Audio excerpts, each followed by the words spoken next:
కృష్ణా జిల్లా Penamaluru YCP MLA అభ్యర్థి జోగి రమేష్ కు సంబంధించిన ఎన్నికల బహుమతుల్ని అధికారులు సీజ్ చేశారు. ఈ విజిల్లో ఫిర్యాదు చేయడంతో జోగి రమేష్ కు చెందిన ఎంవీఆర్ గార్డెన్స్ ఫ్లాట్ నెంబర్ 27లో ఆయన ఇంటి తాళం పగలగొట్టి వైసీపీకి సంబంధించిన మెటీరియల్స్, పింగాణి సెట్స్, ఫ్లాస్క్లు తదితర వస్తువులు స్వాధీనం చేసుకున్నారు.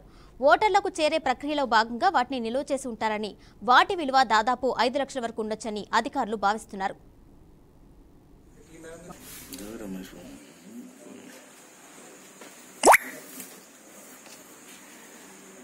జోగి రమేష్ జగన్ అందరూ ఉన్నారు, అన్నదమ్ములందరూ.